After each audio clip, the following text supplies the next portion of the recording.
several mayors testified before Congress. If you were advising these mayors about how to deal with a federal, public, broad, not limited to criminals, enforcement action, what would you say to them right now? A city has an individual who is undocumented, who does not have a lawful basis to remain in the United States.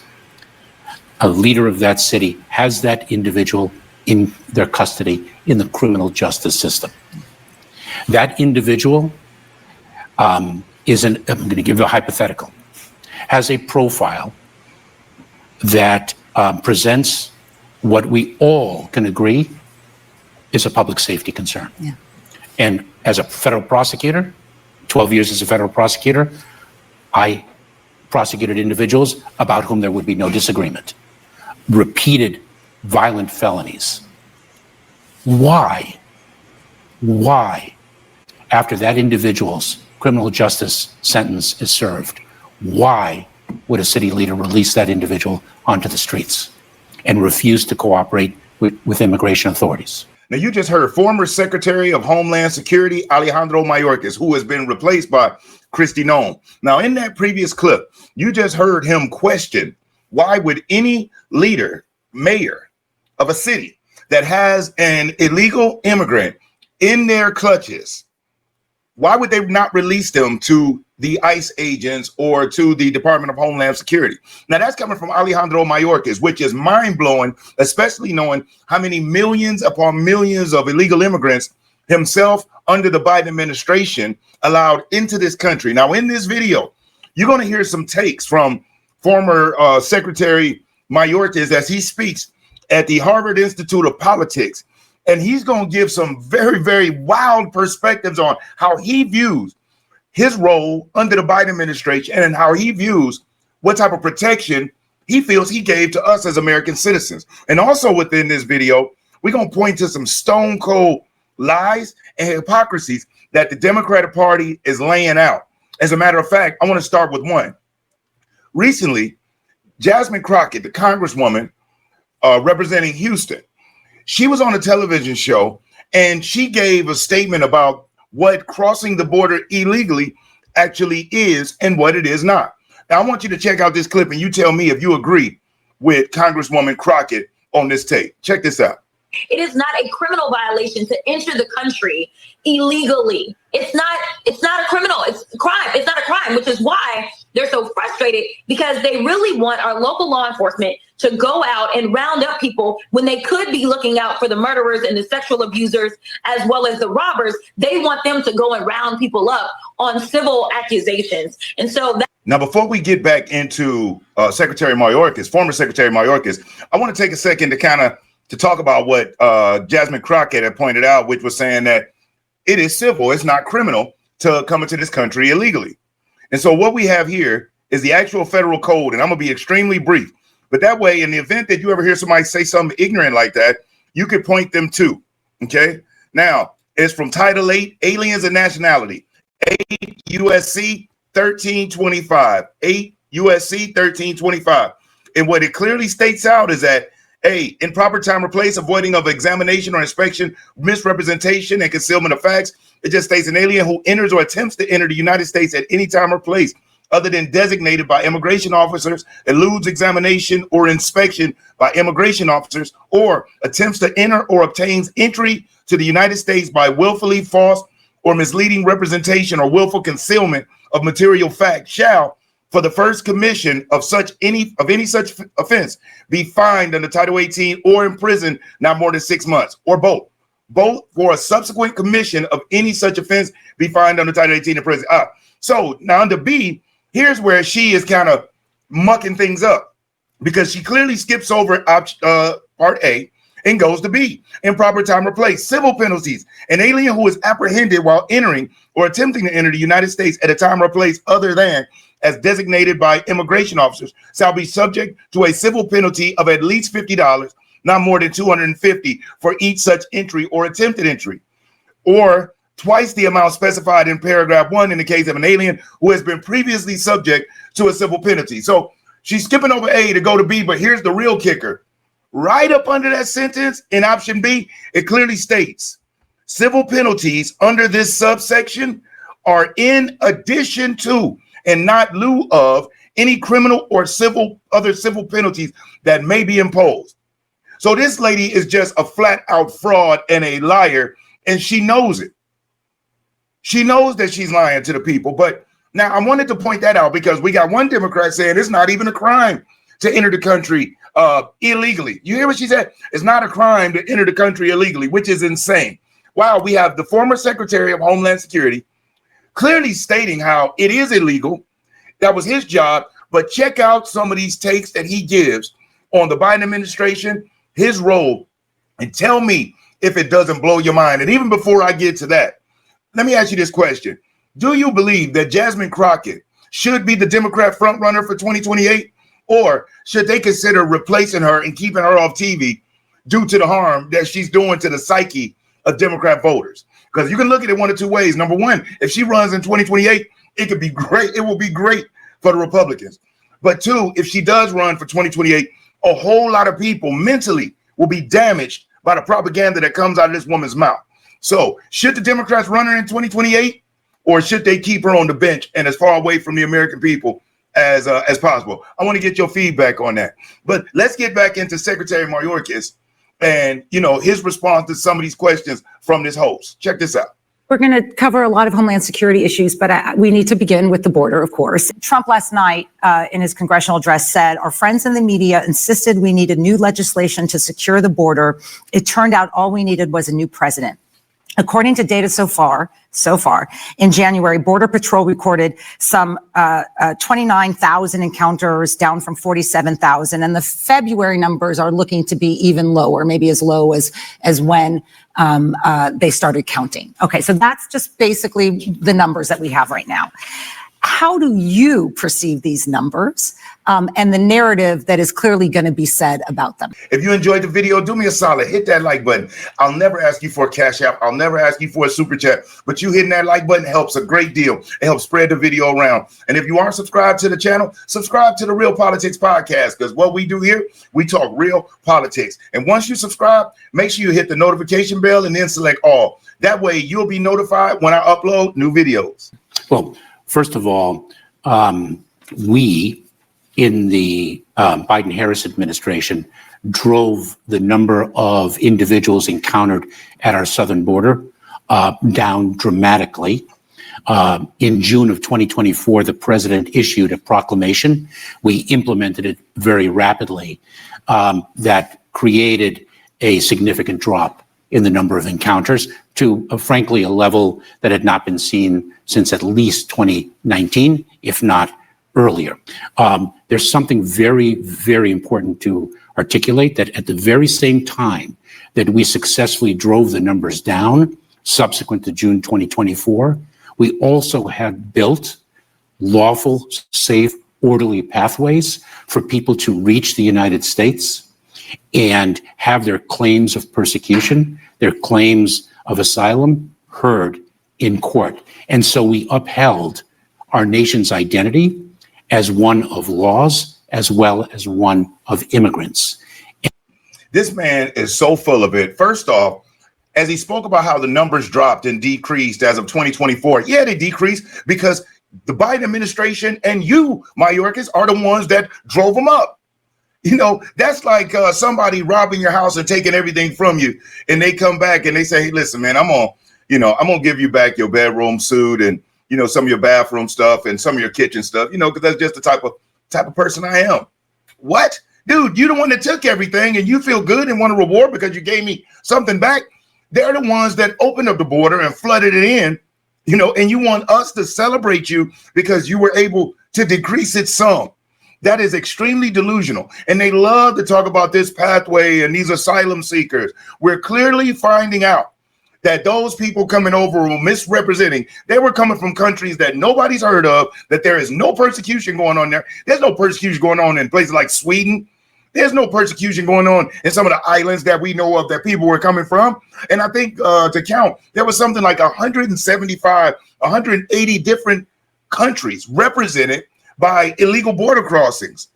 And so, you know, he's being extremely disingenuous with that statement he's made about how proud he is that they decreased the number. But I'm going to let him keep cooking. Check out what he says next. There is an argument that at least from June 2024 on, what President Biden did was proof that policy could change the migrant flows. You can have your opinions about whether that's good or bad, but that it did have a deterrent effect. Now, looking back at it, could that have been done earlier?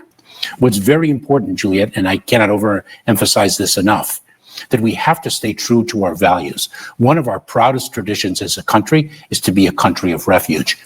I am a beneficiary of that tradition. I would expect that many in this room are either directly or their ancestry is. And I think that's a value proposition. And what President Biden demonstrated and what Vice President Harris demonstrated is that we can both be a nation of laws and a nation of immigrants, that we can adhere to our values while securing our border.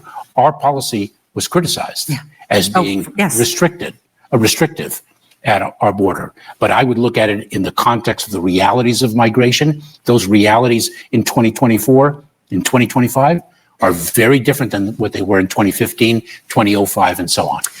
I am blown back at the delusion that goes within these blue bubble chambers. Now, obviously, he's speaking at Harvard, Harvard Institute of Politics, right? And even the way she's framing these questions are very softballish, and his responses are either non-answers or answers that glass over the fact that, no, your policies were not restrictive at the border, as he just stated. He said that they were criticized for being too restrictive. That is insane. Yeah, the only restrictions that you gave were restricting the Border Patrol agents, that they had to change diapers and give baby formula to illegal immigrant babies and process applications faster. That's about the most restriction that I saw going on. Because as far as being an illegal immigrant, man, as long as you had a heartbeat in the pulse and you were in. And don't have a baby with you, oh my God. Then you probably didn't have to say a word. You can just hit the do signs and do a wave, and somebody's gonna drive by in the vehicle and pick you up, take you to the front of the line, and give you a private room to breastfeed and some formula and all that good stuff. So the delusion is crazy, and it's no wonder why our country ended up in the spot that it did. But that's not it. Check this out. So that story, the narrative of what happened and over the course of the Biden administration was a story that had problems. I think it's fair to say sort of getting out, right? In other words, it was either manipulated or altered. What does the American public want to hear? I mean, in other words, what is the story that might be receptive, not so that Democrats win, but so that we can begin to come to a consensus?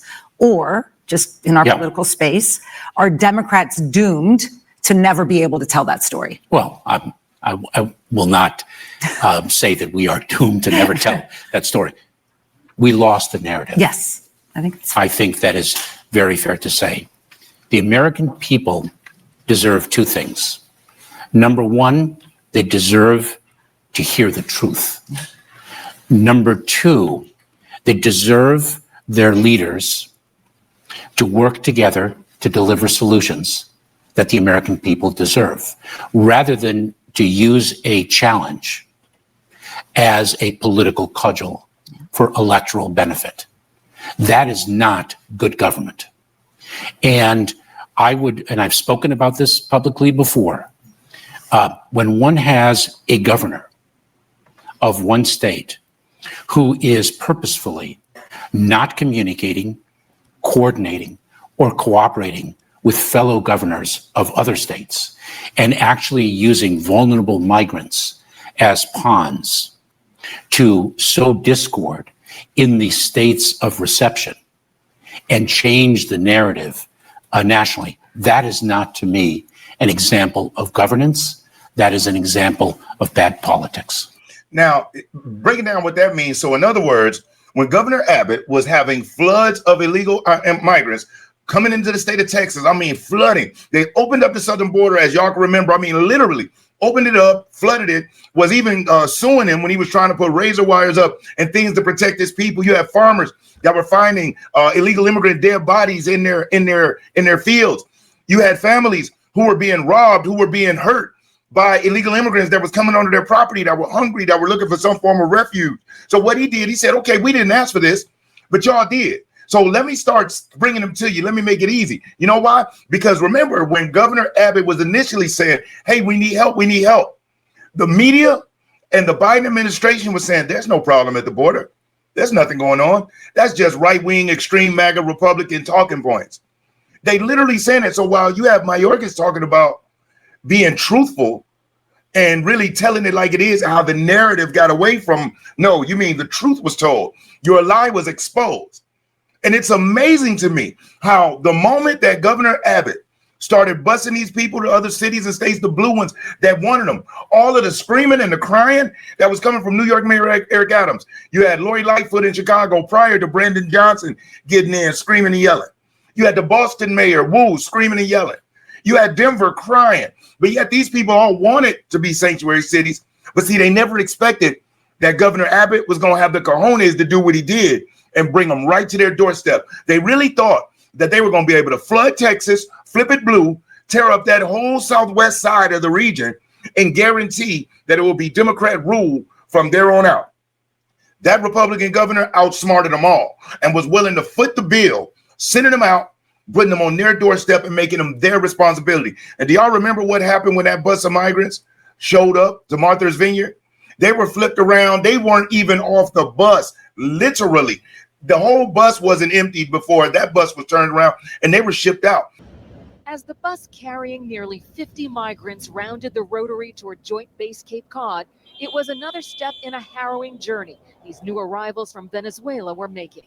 I would say this is a safe community that is putting its resources and volunteers together to really solve a situation that there was no notice of. A situation that began Wednesday when the migrants suddenly arrived on Martha's Vineyard, sent by Florida Governor Ron DeSantis.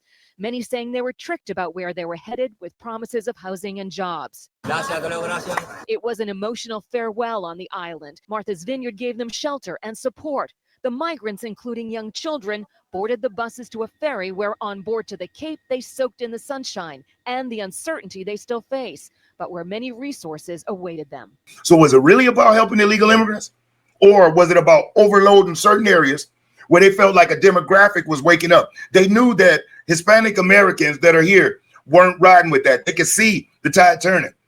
They know that the African American community, even though largely still vote Democratic, we got a lot of my brothers and sisters that still have to wake up. But the tide has been turning. As you saw, President Trump did better with African Americans than any conservative ever in history. And so the Democrat Party knew the tide. They know the tide is turning with those wacky politics. So what they did, they wanted to bring in another slave labor class, be dependent upon the government for their resources and for their survival, which would ensure generational Democratic votes, just like it did to the Black community. But it didn't work. As a matter of fact, the Hispanic support for Republicans shot up through the roof also. So what he's saying is extremely disingenuous. But let me hit you to something else.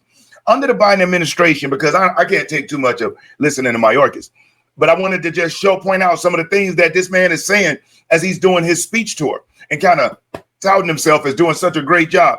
But do you remember the CPB-1 app that the Biden administration had created to allow illegal immigrants to get here to America, on their own, just as they wanted?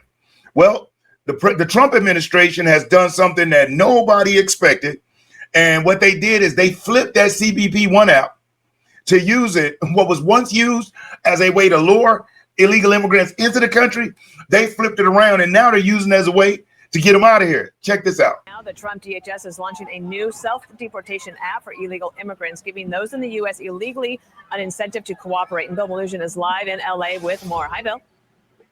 And Dana, good morning to you. So this is pretty remarkable. The Trump administration has taken that controversial CBP-1 cell phone app for migrants that the Biden administration was using, and they've repurposed it into a self-deportation app that is officially launching today. And we're getting an exclusive first look at it. Take a look. The app is now called CBP Home. It allows illegal aliens in the U.S. to register to self-deport. They fill out biographical information, including their countries of citizenship, which country they plan to return to, their alien registration numbers, their contact information, and it allows them to upload photos of themselves to confirm their identity. All of it is then submitted to CBP, and they leave the country. Now, you might be asking yourself, well, why would an illegal immigrant want to self-deport?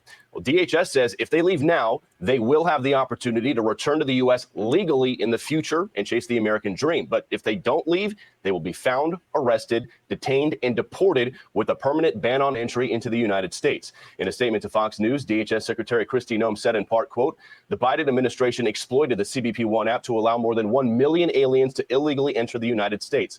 With the launching of the CBP Home app, we are restoring integrity to our immigration system. If they don't self-deport, we will find them, deport them, and they will never return. The Biden administration's use of the CBP-1 app allowed more than 40,000 migrants to come into the U.S. at a port of entry every single month. That totaled nearly 1 million migrants by the end of his presidency.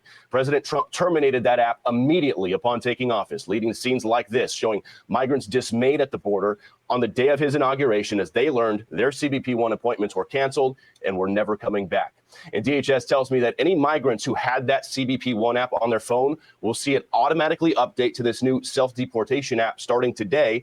And DHS can also use the data from the prior CBP-1 registrations to track migrants for removal. So in a nutshell, Dana, Trump just took Biden's program, which was bringing migrants in, and has now totally repurposed it to get them out. We'll send it back to you. And I started hearing some radio ads that were mirroring some of the ads from the new secretary on cable. Now they're now on radio, and they're going to be in those countries as well and targeting them so that they know not to come or to go ahead and get themselves out of the country. Thank you, Bill. Yep. Wow. So as you just saw and heard, President Trump took a Biden negative and flipped it around for a Trump administration positive. On top of the BS that Mayorkas was spewing out of his mouth, on top of the propaganda coming out of Jasmine Crockett's mouth, we have got to make sure that we stay on the front lines of sharing this information and helping people realize that they have been lied to. That administration intentionally flooded this country and it backfired. We woke up and now we're doing everything we can to help get them out. It has nothing to do with the people that came here illegally. And listen, I get it. My heart for those that came here illegally that are not doing anything to hurt anybody, I get it. Why don't they just go ahead and use that new CBP Home app? That way they'll still have a chance to be able to re-enter the country legally and be here and be a welcome citizen. But as far as the other BS, where we got the criminals, the robbers, the murderers here, and we're making up all these excuses on why our government spent like $600 billion on illegal immigrants while giving $700 to American citizens who lost everything, who pay taxes, who have their foundation in this country. They got $700. But somebody who had no ties to this country, no loyalty to this country, walks around waving their flags, we're getting thousands, free homes, residency. They were getting transportation. It was insane, but not anymore. So luckily, we voted the right person back into the seat. And with people like you that are out here spreading the message and exposing the BS going on by the Democrat Party, will continue to stay in leadership and continue to help make this make America great again. So not to sound cliche, but that's an awesome statement. And for anybody to be against making America great again, or making America healthy again, or making America safe again, needs to be thrown out of this country for treason.